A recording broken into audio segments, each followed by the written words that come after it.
지난 주일부터 우리가 열왕기상 말씀을 함께 나누고 있습니다. 지난 주일에 우리 함께 나누었던 것은 열왕기상 1장에 나오는 아도니아의 반역이었습니다. 그래서 우리가 크게 두 가지를 살펴봤는데, 첫 번째는 아도니아가 과연 반역을 해서 왕이 될 수 있는 자격이 있는가. 첫 번째, 외모로 볼 때, 외면을 볼 때는 자격이 있었습니다. 아도니아가 다윗의 네 번째 아들이지만 그 당시 실제적으로 장자였으니까 그런 신분이나 위치로 봐서 왕이 될 수 있는 자격이 있었고, 또 하나는 뭐였습니까? 그 외모가 출중했습니다. 그 당시 왕이 되기 위해서는 왕에 걸맞는 외모도 굉장히 중요하다고 우리가 앞에서 이미 살펴보았습니다. 또 하나는 이미 이제 아도니아가 그 예루살렘에서 병거와 기병을 데리고, 그리고 호위병 50명을 데리고 계속 이렇게 그 예루살렘을 이렇게 계속 다녔습니다. 이것은 그 앞에 압살롬이 반역을 일으키기 전에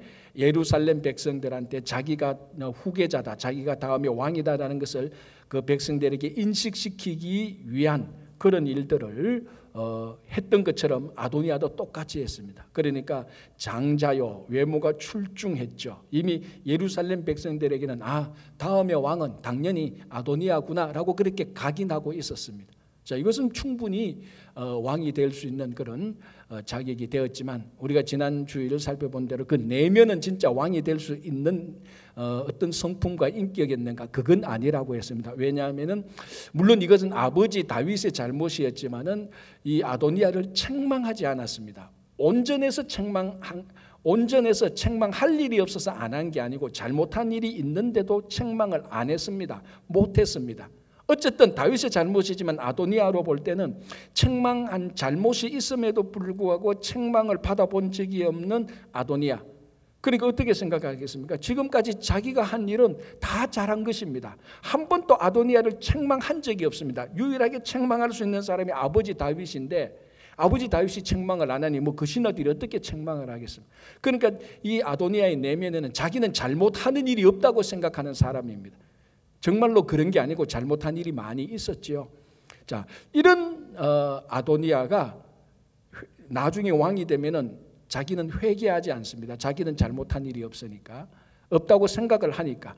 구약에서 회개하지 않는 사람은 하나님께서 절대로 왕으로 세우지 않습니다. 자, 이렇게 내면으로 볼 때는 왕이 안 되고 외면으로 볼 때는 왕이 될 수 있는 사람이 아도니아입니다. 자, 이제 이런 아도니아가 어떻게 반역을 행하는가 우리 같이 한번 보겠습니다. 열왕기상 1장 7절 이렇게 되어 있습니다. 아도니아가 서루야의 아들 요압과 제사장 아비아달과 모의하니 그들이 따르고 도우나. 자, 이제 아도니아가 반역을 하기 위해서 두 사람을 포섭했습니다. 첫 번째 사람이 누구요? 요압. 두 번째 사람이 누구요? 아비아달. 자, 요압은 누굽니까? 다윗 왕조의 명실공히 제2인자입니다. 자, 그런데 지금 이제 다윗이 노년이었잖아요. 다시 체력이 다 떨어졌잖아요. 그러면은 명실공히 1인자 역할을 하고 있을 정도의 강력한 힘을 자랑하고 있었던 게 요압입니다.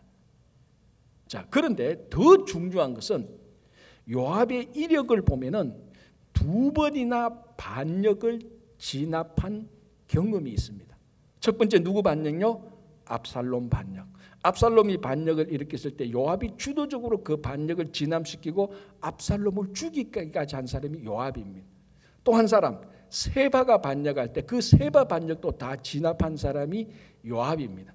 요압은 반역 진압의 전문가이면서도 반역에 대해서 다윗 왕조에서 최고로 잘 알고 있습니다. 어떻게 반역을 이루면 성공할지, 어떻게 하면 실패할지, 반역을 어떻게 일으켜야 될지, 반역을 어떻게 진압해야 될지, 반역에 대해서는 최고 경험을 가진 사람이 요압입니다. 자, 이 사람을 아도니아가 포섭을 했어요. 천군 만마를 얻은 것입니다. 명실공히 제2인자고 실제적으로 제1인자에 가까운 정치 군사적인 파워를 자랑하는 사람, 요압이 자기 편입니다. 그를 따르는 군사가 얼마나 많겠습니까? 이 반역 이후로 안 봐도 됩니다. 이거는 성공할 수밖에 없는 반역이죠. 자, 게다가 또 누구를 포섭했다고요? 제사장, 대제사장 아비아달. 아비아달이 누군가 하면은 다윗이 도망자 시절에 놉 땅에 가서 대제사장 아히멜렉의 도움을 받게 됩니다. 그런데 이걸 나중에 사울이 알고 다윗을 도와준 아히멜렉과 그 있었던 대제사장, 그 제사장을 몰살시키죠. 그때 살아남은 한 사람이 있었는데 그 사람이 아비아달이고 이 아비아달이 그 아히멜렉의 아들입니다. 그래서 다윗이 이 아비아달을 다윗 왕조의 대제사장으로 세우는 겁니다. 물론 한 사람 또 더 있죠. 사독이라는 사람이 또 있습니다. 그런데 백성들이 생각할 때 아비아달은 다윗 왕이 직접 임명한 대제사장이기 때문에 이 아비아달이 누구 편을 드는가 보면은 다윗의 마음이 어디에 있다는 것을 판가름할 수 있는 사람입니다. 그런데 이 아비아달이 아도니아 편을 드네. 그러면 예루살렘에 있는 백성들, 유다 백성들은 다음의 왕은 아도니아라고 쉽게 받아들일 수 있습니다. 자, 그리고 난 다음에 오늘 이제 8절, 9절 보면은 실제로 반역을 일으키는데 어떻게 일으키는가 하면은 에느로겔 근처 바위에서 반역을 일으키는데 이 에느로겔 근처 바위가 어딘가 하면은 예루살렘을 보면은 예루살렘 이때는 성전이 없지만은 예루살렘 성전이 세워졌을 때 그 성전 옆쪽에 기드론 골짜기와 흰돔의 골짜기가 만나는 지역입니다. 그러니까 예루살렘 성전 바로 밑에 바로 거기서 반역을 일으키는데 누가 가담하느냐? 요압과 아비아달은 당연히 가담하고요. 오늘 본문을 보면은 솔로몬을 뺀 왕자들이 다 아도니아를 지원합니다. 든든하죠. 그리고 여기 보면은 자기의 모든 동생과 왕의 신하된 유다 모든 사람, 요 사람들을 구체적으로 누군가 하면은 계속해서 다윗이 왕이 될 때부터 그 전부터 이 다윗 왕조를 섬겨왔던 관리들, 신하들입니다. 그러니까 다윗 왕조의 터줏대감입니다. 실세 관리들이죠. 자, 이렇게 보면은 이거 뭐 반역 그 이유는 보나마나입니다. 100% 성공할 수밖에 없는 반역입니다. 민심이 예루살렘 민심이 그렇게 아도니아로 가고 있고 요압과 아비아달과 왕자들과 터줏대감 관리들이 다 아도니아를 지지하는데 이 뭐 반역 하나만 하죠. 이거 뭐 금방 다 이루어질 것 아닙니까? 자, 그런데 우리가 알다시피 이 반역이 성공합니까? 성공 못하잖아요. 왜 성공 못합니까? 왜 아도니아가 잘 준비되었는데 물론 내면에 문제는 있지만은 잘 준비된 아도니아가 왜 반역에 성공 못하고 왜 왕이 못 됩니까? 이미 우리가 사무엘 상하에서 압살롬 반역될 때 충분히 살펴봤습니다. 압살롬도 아도니아 못지않게 다 준비됐습니다. 그런데 딱 하나가 모자랐죠. 뭐였습니까? 하나님의 기름 부으심이 없었지 않습니까? 구약의 왕은 하나님 나라의 왕은 누가 어떤 수를 써도 누가 어떤 자격이 있어도 결정적으로 이 하나님의 기름 부으심이 없으면 왕이 안 되는 겁니다. 즉 하나님의 기름 부으심, 즉 하나님의 방법으로 왕이 돼야 되는 겁니다. 지금 이 아도니아는 진짜 좋은 방법과 좋은 지혜와 좋은 전략과 자기 주변에 필요한 좋은 사람을 다 모았습니다. 반역을 하려면 이렇게 해야 됩니다. 이 반역 교과서 같습니다. 진짜로. 이 좋은 생각, 좋은 방법이었지만은 하나님의 방법은 아니었다는 겁니다. 그럼 하나님의 방법으로 왕이 된 사람이 누굽니까? 자, 39절 보시기 바랍니다. 제사장 사독이 성막 가운데에서 기름 담은 뿔을 가져다가 솔로몬에게 기름을 부으니, 아도니아가 아닙니다. 솔로몬에게 기름을 부으니. 자, 45절 보겠습니다. 죄송합니다. 48절.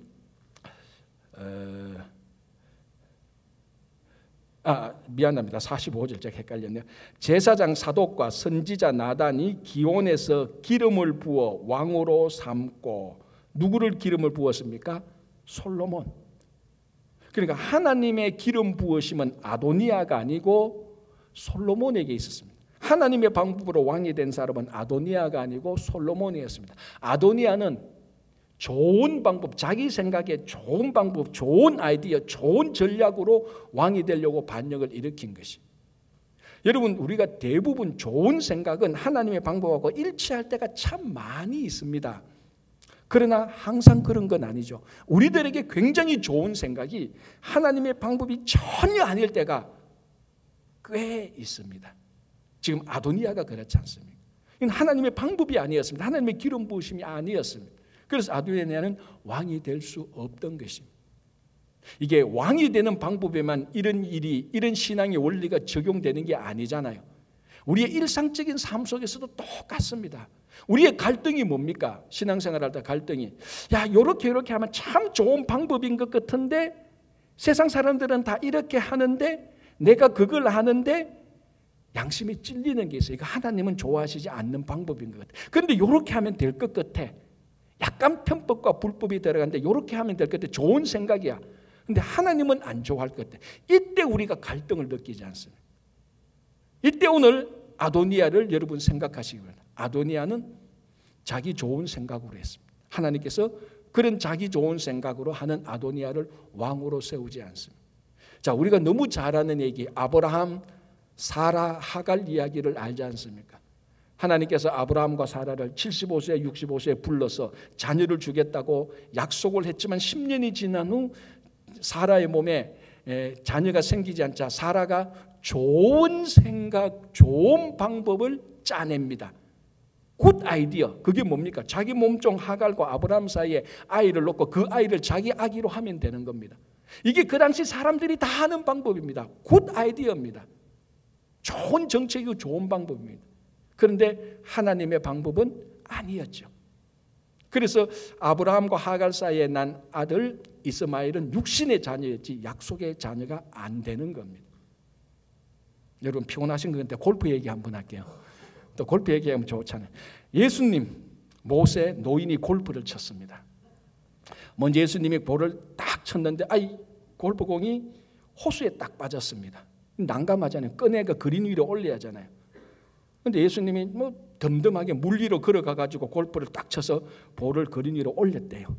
자, 그 다음에 모세가 또 볼을 딱 쳤는데 또 그 호수에 또 빠진 거예요. 모세도 담담해요.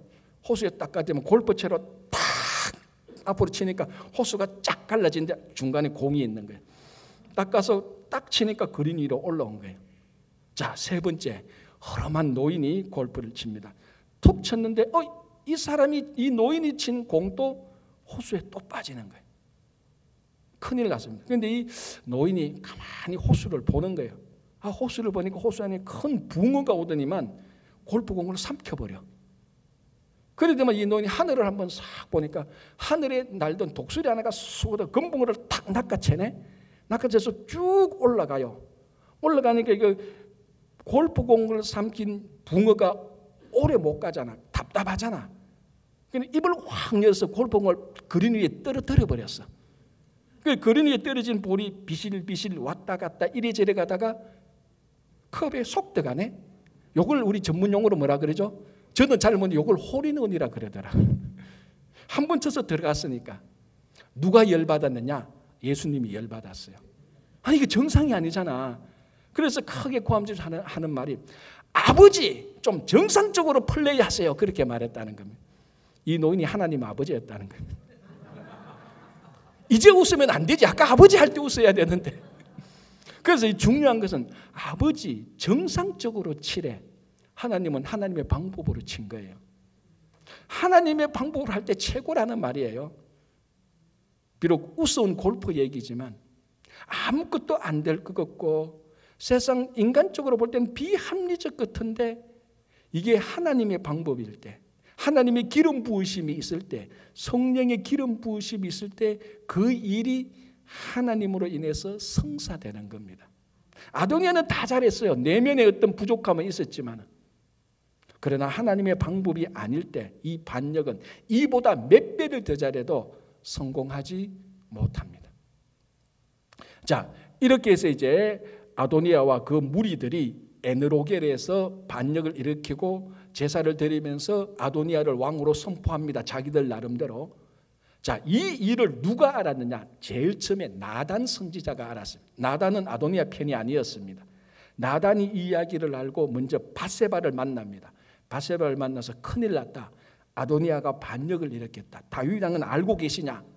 밧세바가 모르고 계신다. 그러면 이렇게 있을 수가 없다. 당신이 먼저 들어가서 다윗 왕에게 이 사실을 알려라. 그러면 내가 또 들어가서 이 사실을 알려겠다. 그래서 나단과 밧세바가 다윗 왕에 가서서 아도니아가 지금 왕이 된다고 선포했습니다. 왕이시 알고 계십니까? 다윗 왕이 몰랐다. 그런 적 없다. 그러면 왕께서 지금 빨리 후계자를 선포하셔야 됩니다. 원래 솔로몬이 태어났을 때 다윗은 솔로몬을 왕으로 하겠다고 약속을 했습니다. 그리고 이 약속이 사실은 그 국내에 성전 그 왕궁 내에 이미 어느 정도 다 알려졌고 아마 본문을 가만히 보면 아도니아도 그걸 어느 정도 알고 있었다는 것을 알 수 있습니다. 왜? 반역에 무리할 때 다른 왕자들은 다 초청했는데 솔로몬은 싹 빼놨거든. 그걸 볼 때 아마 아도니아도 다윗이 솔로몬을 다음 왕으로 후계자로 할 것이다라는 어떤 그것을 알고 있었기 때문에 먼저 반역을 일으킨 겁니다. 자, 그렇게 해서 다윗 왕이 지금 이제 약속을 이루어야 될 때라서 남은 백성들 다 모으고 선지자들 다 모으고 제사장 모으고 군사들 다 모아서 그 예루살렘에서 공식적으로 솔로몬을 다음 왕으로 선포합니다. 그리고 바로 즉위식을 하죠. 이 즉위식 때 하나님의 기름 부으심이 솔로몬에게 임하는 겁니다. 자, 그러니까 예루살렘 위에서 이제 왕이 선포되니까 예루살렘 백성들이 또 거기 가서 막 찬양을 합니다. 솔로몬 왕세, 뭐 솔로몬 만세, 다윗 만세 막 이러니까 그 예루살렘이 시끌벅적합니다. 자, 이게 어디까지 들립니까? 저 밑에 있는 에너로겔에 있는 아도니아와 그 무리들에게도 듣깁니다. 좀 시끌시끌하니까 이거를 제일 먼저 눈치챈 사람이 누구냐? 요압입니다. 그래서 41절 보시기 바랍니다. 아도니아와 그와 함께한 손님들이 먹기를 마칠 때, 자, 자기들이 반역을 일으키고 제사 드리면서 남은 음식 먹기를 마칠 때에 다 들은지라, 뭐 저 예루살렘에서 왁작왁작하는 떠드는 소리, 막 즐거워하는 소리, 그걸 들었습니다.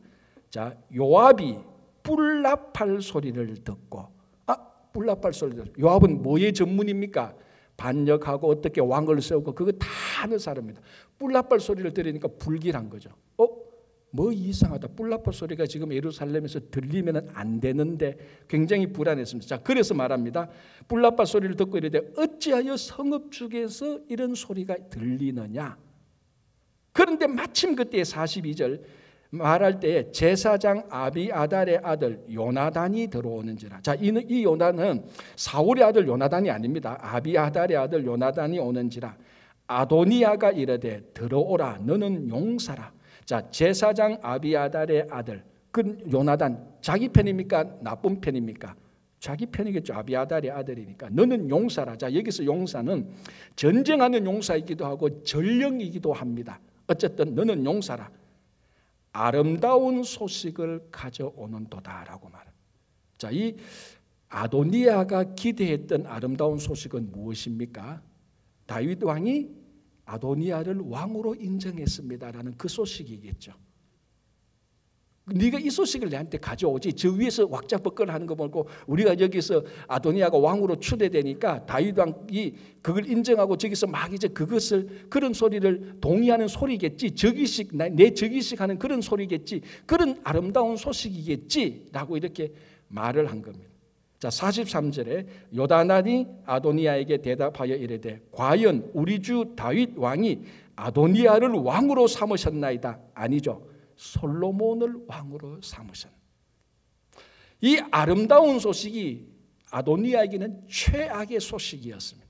그러나 다윗 왕조로 볼 때, 다윗과 솔로몬에게 볼 때는 이건 진짜 아름다운 소식이었죠. 자, 이 아름다운 소식의 내용이 뭡니까? 솔로몬이 왕이 되었다라는 겁니다. 자, 여기서 이 아름다운 소식은 앞으로 계속해서 구약에서 몇 번 더 나타납니다. 자, 이사야 52장 7절을 볼게요. 이렇게 말합니다. 좋은 소식을 전하면, 여기서 좋은 소식은 오늘 본문에 나온 아름다운 소식하고 같은 말입니다. 좋은 소식을 전하며 평화를 공포하며 복된 소식을 가져오며 구원을 공포하며 시온을 향하여 이르기를. 자, 좋은 소식을 전하는 사람입니다. 그 내용이 뭔가 하면은 너의 하나님이 통치하신다. 하는 자의 산을 넘는 발이 어찌 그리 아름다운고. 다시 말하자면은 좋은 하나님이 너를 통치하신다라는 좋은 소식을 전하는 자의 발이 너무나 아름답다라고 이사야가 선포합니다. 이건 뭐냐면 나중에 유다 백성들이 바벨론으로 포로 잡혀갔다가 다시 돌아올 때 바벨론에서는 누가 다스렸습니까? 바벨론 왕이 통치했잖아요. 그러니까 바벨론 포로가 끝나고 다시 가나안에 돌아올 때 너희 하나님이 통치하신다. 이 아름다운 소식을 미리 예언하는 겁니다. 자, 이것을 사도 바울이 받아서 신약시대에 로마서 10장 15절에 이렇게 말합니다. 아름답도다 좋은 소식을 전하는 자들의 발이요. 좋은 소식을 전하는 자들의 발이 아름답다. 바울이 말하는 좋은 소식이 우리가 말하는 두 글자로 뭡니까? 복음, 굿뉴스. 바로 이 말입니다. 그러니까 이 말이 다 구약하고 아름다운 소식, 좋은 소식, 바울에게서 그걸 받아서 진짜 좋은 소식, 복음은 뭐냐? 바울이 말하는 복음이 뭡니까? 예수님께서 우리의 구원자다. 예수님이 그리스도, 예수님이 메시아다. 예수님이 왕이다. 예수님이 주님이다라는 것이 복음입니다. 바울이 말하는 좋은 소식이죠. 자, 정리하겠습니다. 아도니아가 기대했던 아름다운 소식, 좋은 소식은 뭐였습니까? 아도니아가 왕이다라는 겁니다. 요나단이 전한 좋은 소식은 뭡니까? 솔로몬이 왕이다라는 겁니다. 이사야가 말하는 좋은 소식은 뭡니까? 하나님이 통치하신다라는 겁니다. 바울이 말하는 좋은 소식은 뭡니까? 예수님이 우리의 주님이시다라는 것. 좋은 소식 복음은 똑같은 거 하나를 말합니다. 무엇에 대해서 말합니까? 통치자, 주권에 대해서 얘기하는 겁니다. 그 복음이라는 것은 이 복된 소식, 좋은 소식은 통치자에 대해서 말하는 겁니다. 원래 이게 복음이에요. 그리고 고대 세계에서 좋은 소식이라는 것은 통치자가 바뀌었다라는 공적 선포입니다. 이게 왜냐하면은 여러분 우리 고대 세계 오래전에 왕들이라는 것이 다 독재자입니다. 왕들이 다 신격화되어 있고요. 왕들이 자기 마음대로 하는 겁니다. 그죠? 뭐 요즘 민주주의에서 대통령하고는 비교할 수 없었습니다. 다 왕들이 신적인 존재가 돼서 자기 하고 싶은 대로 하죠. 노동력 착취하고 세금 많이 내라 그러고 뭐 자기 하고 싶은 대로 다 하는 게 고대 세계의 통치자들입니다.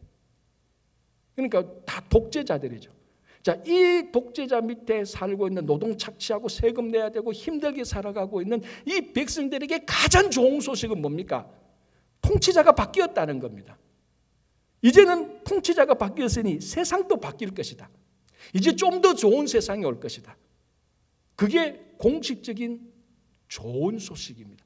통치자가 바뀌었다. 세상이 바뀔 것이다. 이게 좋은 소식이고 이게 복음입니다. 복음이 뭡니까? 세상의 주인이 바뀌었다. 이 세상의 주인이 누구냐? 예수 그리스도라는 거예요. 이게 복음입니다. 그러니까 주인이 바뀌면 세상이 바뀌는 겁니다. 그래서 오늘 또 아도니아가 아름다운 소식을 가지고 오지 통치권에 관한 소식을 기대했다는 겁니다. 자기가 왕이 되는 것을 기대했다는 겁니다. 그래서 요나단이 말하는 아름다운 소식은 통치권이 맞습니다. 그런데 주인이 다르죠. 아도니아 당신이 아니고 솔로몬이 주인입니다. 이게 아름다운 소식. 그러니까 왜 이게 아름다운 소식인가? 통치권자가 주인이 바뀌니까 세상이 바뀌는 겁니다. 변화되는 겁니다. 자, 이제 여기서 우리가 중요하게 한번 생각해 봐야 됩니다. 요즘 제가 함께 말씀을 나누면서 여러분들과 함께 중요하게 생각했던 것이 우리 교회와 교회와 성도는 세상을 변화시켜야 됩니다. 그게 우리 사명인데 이게 신앙생활하고 목회하고 말씀을 보니 야 이게 잘못됐구나. 세상을 변화시키기 이것이 목적이 맞는데 세상을 변화시키려면 내가 변화돼야 된다는 거예요. 내만 변화돼. 우리 각자가 다 변화되면 자동적으로 세상은 변화되는 겁니다. 그렇지 않습니까? 문제는 내가 왜 변화가 안 되느냐는 겁니다. 내가 왜 변화가 안 되느냐. 50년 신앙생활했는데 왜 변화가 안 되느냐. 그때 성질이나 지금 성질이나 그때 나쁜 습관이나 지금 나쁜 습관이나 다 똑같다. 책을 읽어봐도 강연을 들어봐도 드라마를 봐도 영화를 봐도 여러분 책이나 강연이나 강의나 드라마의 중요 주제가 뭡니까? 좀 더 변화되는 내용을 말합니다. 그래서 그 책을 읽고 강연을 들으면 내가 좀 더 좋은 사람이 되어야지. 변화되는 것. 내가 좀 더 성공하는 사람, 내가 좀 더 인격이 좋은 사람, 내 좀 성품이 더 좋은 사람이 돼야지. 그게 많은 책과 강연과 드라마, 영화의 주제입니다. 그리고 우리가 얼마나 많이 경험했습니까? 그리고 그것을 그 가운데 있으면서 나도 좀 변화돼야지라고 결단은 하지만 지금까지 봐도 별로 변화된 게 없습니다. 왜 나는 변화되지 않을까요? 그 대답이 오늘 이 단어에 있습니다. 아름다운 소식에 있습니다. 복음에 있습니다. 복음이 뭡니까? 주인이 바뀌었다. 통치권자가 바뀌었다. 이게 우리의 대답입니다. 왜 내가 변화가 안 되느냐? 내 주인은 안 바꾸거든요. 예수 믿어도 예수가 내 주인이 아니야. 내가 내 주인이야. 물질이, 돈이 내 주인이야. 사람들한테 인기 얻는 게 내 주인이야. 저 사람 참 좋은 사람이야. 사람들한테 인정받는 게 내 삶의 제일 중요한 관심사예요. 그거 한 번도 안 바뀌니 사람이 안 바뀌죠. 우리가 안 바뀌니 어떻게 세상이 바뀌겠습니까? 그래서 우리는 내가 바뀌기 위해서 통치권자가 바뀌어야 됩니다. 내 주인이 바뀌어야 됩니다. 무슨 말인가? 내 주인이 바뀌는 그 소식을 우리가 듣고 믿고 그대로 살아야 됩니다. 그래서 내가 내 인생의 주인을 바뀌기 위해서 아름다운 소식, 좋은 소식, 즉 복음을 듣고 믿어야 내 인생의 주인이 예수님으로 바뀌는 겁니다. 결국 복음이 나를 바꾸고 내가 바뀌어지면은 세상은 자동적으로 변화되는 겁니다. 자기도 변화 안 되고 자기 인생의 주인도 그대로 있는데 세상만 바꾸려고 하니 전부 다 세상은 더 악하게 되는 거예요. 여러분, 우리 교회와 성도는 세상을 변화시켜야 될 신앙의 거룩한 사명이 있습니다. 그리고 우리가 예수를 믿으면 성숙하고 변화될 자연스러운 신앙의 과정들이 있습니다. 그런데도 왜 세상은 안 바뀌고 왜 나는 안 바뀌었는가? 핵심은 복음을 듣고 믿지 않기 때문에 그렇습니다. 복음이 뭡니까? 통치자가 바뀌었다. 내 인생의 통치자가 예수로 바뀌었다는 것을 믿고 듣고 행해야 되는데 그것을 안 하니 내가 안 바뀌고 세상이 바뀌지 않는 거예요. 오늘 이 아도니아가 전한 아름다운 소식, 아니 이 성경이 전하는 아름다운 소식, 복된 소식, 예수가 나의 주인이시다 라는 것을 믿고 그대로 살아갈 때 내 주인이 바뀝니다. 여러분 바뀌고 세상이 바뀌기를 간절히 바랍니다. 자, 이 소식이 전해졌습니다. 아름다운 소식이 전해졌죠. 통치권자가 바뀌었다는 소식이 전해졌습니다. 자, 아도니아와 그 무리들에게 어떤 일이 생기는가? 49절 보겠습니다. 아도니아와 함께한 손님들이, 그 무리들이죠. 함께한 손님들이 다 놀라 일어나 각기 갈 길로 간지라. 한자로, 사자 한자성으로 뭐라고 말합니까? 각자 도생.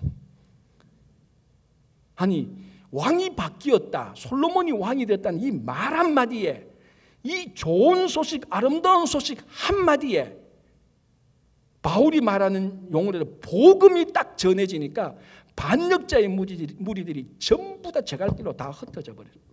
다 흩어져 버렸어요. 반역이 안 되는 겁니다. 아까 말했죠. 요압도 있었고 아비아달도 있었고 솔로몬을 뺀 모든 왕자들이 있었고 텃세 관리들 신하들이 있었는데 쟁쟁한 사람들이 아도니아와 함께 했는데 여기에 아름다운 소식만 전해지니 그 소식이 두려워서 다 흩어져 버렸어요.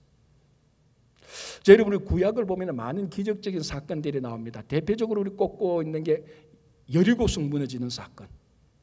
하루에 한 바퀴씩 돌고 일곱째 날에 7바퀴 돌아서 합쳐 13바퀴 돌고 마지막 때는 고함 지르니 그 견고한 여리고성이 그대로 무너졌지 않습니까? 돌멩이 하나 안 던지고 주먹 한 번 휘두르지 않고 발길 한 번 휘두르지 않아도 여리고성이 확 무너졌어요. 그 기적 아닙니까? 자, 여러분, 출애굽할 때 홍해가 막고 있으니 모세가 짝대기를 지르고 동풍이 부리니 홍해가 갈라지고 이스라엘 백성들은 마른 땅으로 건너고 그걸 추격하러 온 애굽 군사들도 마른 땅으로 들어왔다가 갈라진 홍해가 다시 합침으로써 그 엄청난 애굽의 군사들이 홍해에서 수장되어서 익사되었지 않습니까? 이스라엘 백성들이 애굽 군사를 홍해에서 익사시키는데 뭐 돌멩이 하나 던졌어요? 아닙니다. 발길질 하나 하니까 주먹 하나 휘두르지 않았어요. 다 죽었어요. 기적 중에 기적이죠. 그런데 오늘 본문을 보면서 아무도 기적이라고는 말하지 않아요. 제가 볼 때는 이거는 홍해가 갈라지는 것과 애국 군사들이 죽는 것과 여리고성이 갈라지는 것보다 더 큰 기적이 일어났습니다. 반역의 무리들이 땡땡하게 있는데 왕이 바뀌어서 말 한마디에 다 흩어져 버렸어요. 이게 기적 아닙니까? 좋은 소식이 전하여질 때 복음이 들어가니까 사탄의 세력들이 다 흩어지고 무너지는 겁니다. 여러분, 사탄의 세력들을 근본적으로 이기는 것은요, 총도 아니고 칼도 아니고 핵폭탄도 아닙니다. 성도 한 사람 한 사람의 복음의 능력에 달린 것입니다. 가슴에 와닿지 않죠. 어떻게 사탄의 세력을 내가 복음으로 이길 수 있느냐? 왜 한 번도 안 해봤으니.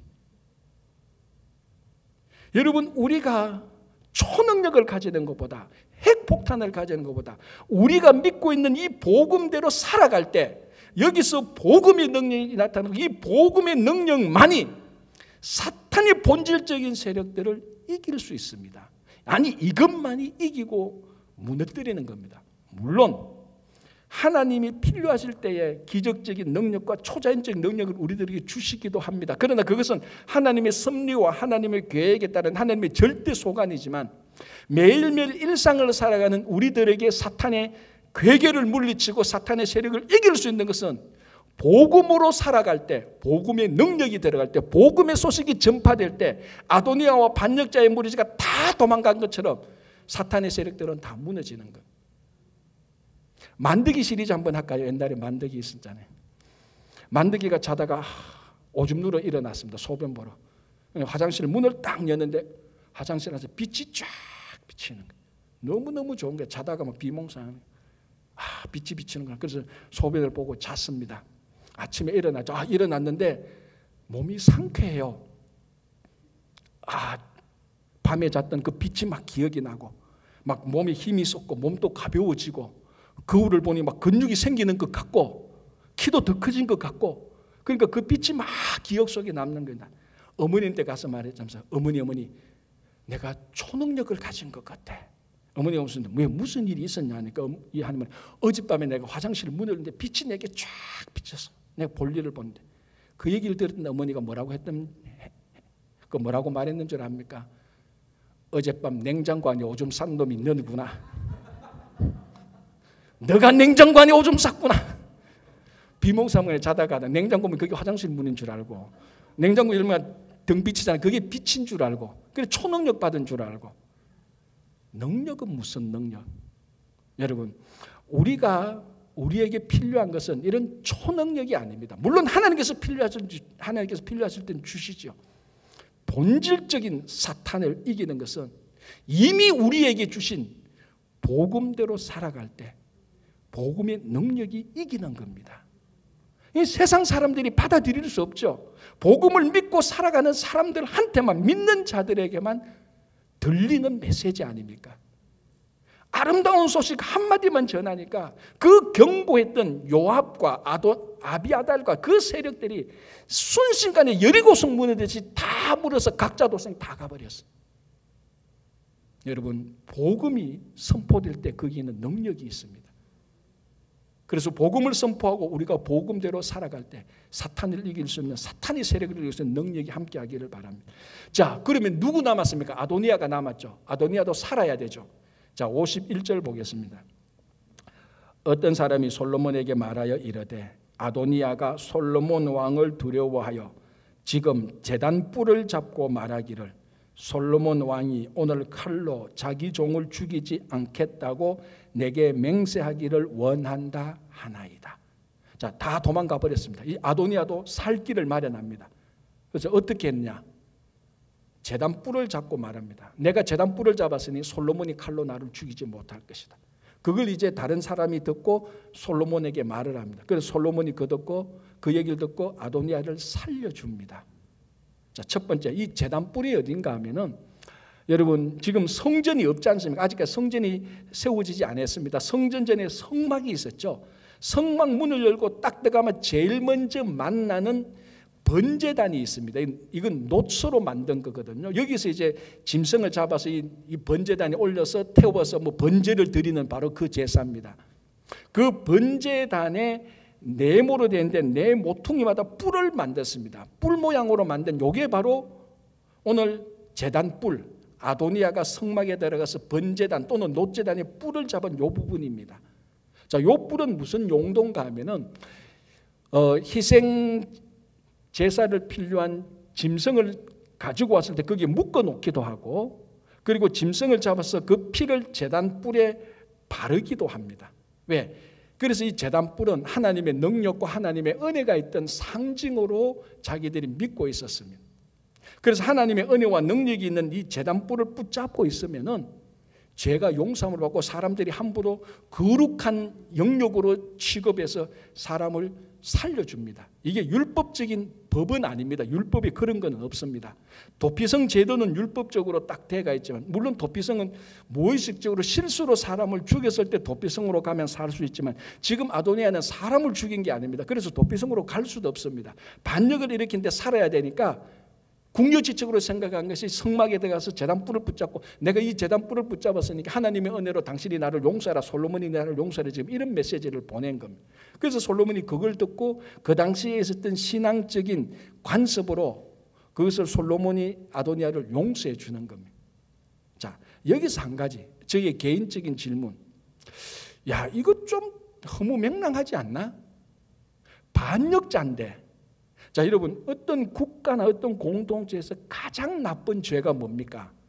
반역죄예요. 그렇지 않습니까? 그래서 우리나라에 옛날에 국가보안법이 있지 않습니까?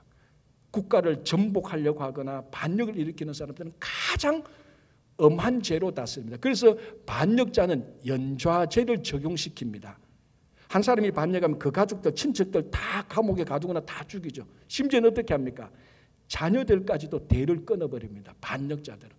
그런데 지금 아도니아가 그 반역을 했단 말이죠. 그런데 이 가장 엄한 죄를 지었는데 제단뿔 하나 딱 붙잡고 있으니까 살려줘. 야, 이거 너무 무책임한 거 아니면 이렇게 할 것 같으면 매일 반역하지 뭐. 반역하고 또 제단에 가서 붙잡고 용서받고. 그런 생각이 저는 많이 들었단 말이에요. 야, 이거 그래서 이게 율법에 없나? 그런 생각을 해본 적도 있습니다. 잘 이해가 안 되는 법이에요. 법은 아니지, 잘 이해가 안 되는 신앙의 관습이에요. 반역자인데 그래로 뭐 실수로 누구를 때려가지고 뭐 어떻게 비즈니스 하다가 실수로 누구에게 손해를 끼쳐가지고 제단뿔을 잡고 있으면 용서해준다, 그것까지는 되는데 반역을 한 사람인데 제단뿔을 잡고 있는데 용서를 해준다? 야, 이거 허무맹랑하다, 이성적으로 받아들일 수 없다라고 생각을 했는데, 이걸 받아들일 수 있는 방법이 딱 하나 있습니다. 뭡니까? 내가 반역자가 되었다면, 그리고 내가 살기 위해서 제단뿔을 잡았더라면 자연스럽게 받아들일 수 있습니다.